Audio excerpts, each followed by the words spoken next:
All right, so starting with the warm-up today, we looked at some examples where the coefficients of each of the variables could be opposites. So we have +9 and -9. They end up equaling 0, so they are eliminated. You're left with 2y. Over here we have -4x, +4x. They end up canceling out. You have -6y remaining. In the last example, you have +2x, -2x, they cancel out. And then you have -4y and +4y, and they cancel out. So you're left with just 0. So taking this idea of opposite coefficients existing, we're going to go into the next example and looking at ways to solve systems. So this particular system, like we did last week, we have y equals something. So in that example, we would just take the value for y, we would plug it in, and we would end up solving. Notice that the system is two different forms. This is in slope-intercept. The second equation is in standard. So depending on the type of equation you have, it may be easier to use substitution. This method is called elimination. The method we're going to use is to combine both equations into one equation. In the process of combining those equations, we are going to end up eliminating one of the variables, just like we did in the warm-up.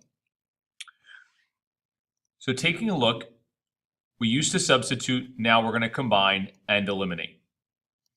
Here's the first example. Notice that normally we would just circle this x, we would solve for x and then substitute. In this example here, we're going to combine the two equations using addition. And when we do that, notice that these two like terms, positive x and negative x, will eliminate each other. And now you have only one variable remaining. The variable remaining is y, and now you actually combine these two together. -3 plus -2 gives you -5y. And then also, you bring down the equal sign. -4 plus -1 also equals -5. Now you have one equation that you just have a one-step division equation. You divide both sides by -5, and your answer is y equals 1. From there, you do the same exact thing you would as if you were doing substitution. You take the value for y, and you plug it back up into either one of the equations. I chose to do the first equation, so I'm going to take my value for 1 and plug it in for plug it in for y. So 3 times 1 gets you 3, and that equals -4. When we do this, we bring down the x, we bring down the -3, and we make it equal to -4. Just like a normal equation, we're going to add 3 to both sides. Notice that again, if we emphasize the elimination, here we have positive and negative numbers. They cancel out. Again, we add 3 to the other side of the equal sign, and we're left with x equals -1. Our answer is the ordered pair -1, 1. Example, you notice that in the system, we don't have any coefficients that are opposites. We do have a positive and negative, and we also have numbers that are the same, but they're not opposites of each other. So the issue is going to end up being that we have to take one of these equations and make them so that the coefficients are opposites of each other. To do that, you're going to multiply one of the equations. I choose the top one, but it doesn't matter. Multiply one of the equations by -1. You're going to distribute that -1 to each of the terms in the equation. Essentially what you're doing is, though, you're just making the equation the opposite of what it used to be. So the +3 becomes -3x, the -4y becomes +4y, and the -28 becomes +28. And you're left with an equation that may look different, but the value of it, because you multiplied each term, is exactly the same. Because I now have a -3x and my second equation has +3x, I don't need to do anything to the second equation. I'm just going to bring it across so that I have opposite coefficients.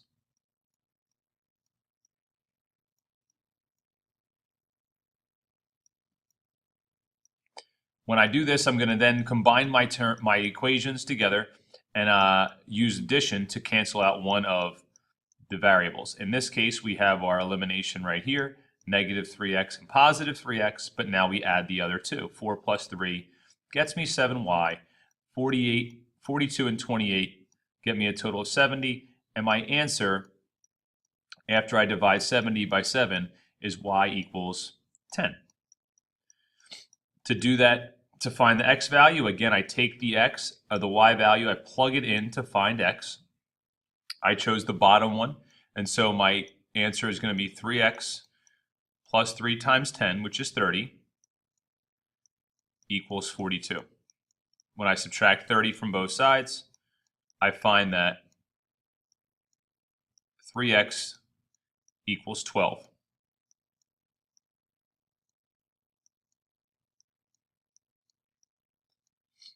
When I divide 12 by 3, I find that x equals 4.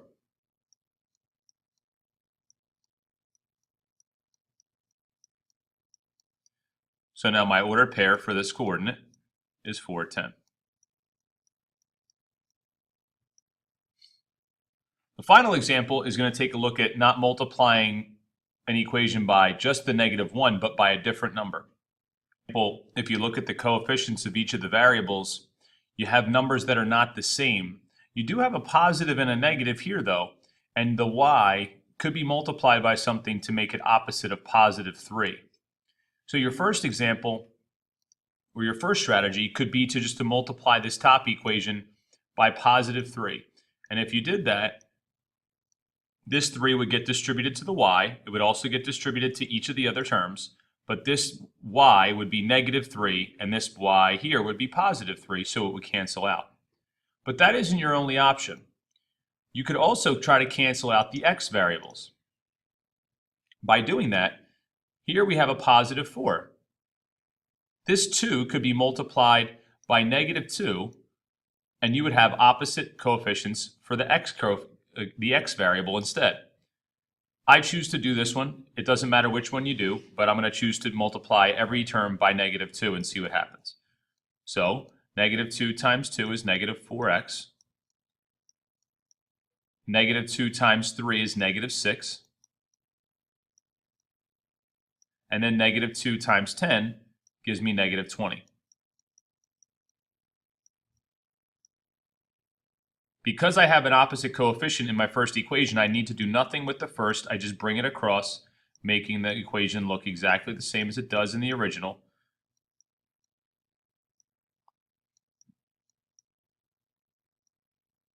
And now I can use my elimination strategy. Cancel out the x variables. 1y, that's negative, plus 6 negatives equals a total of -7y.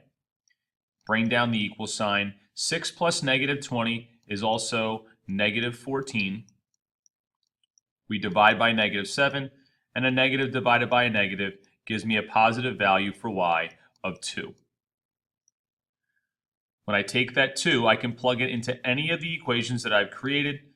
In this case, I'm just going to plug it in into the second equation because it's there. And I have 2x plus 3 times 2, which is 6. And that equals 10. So 2x plus 6 equals 10. When I subtract it from both sides, 2x will equal 4. When I divide that by 2, I finally find my x value of 2.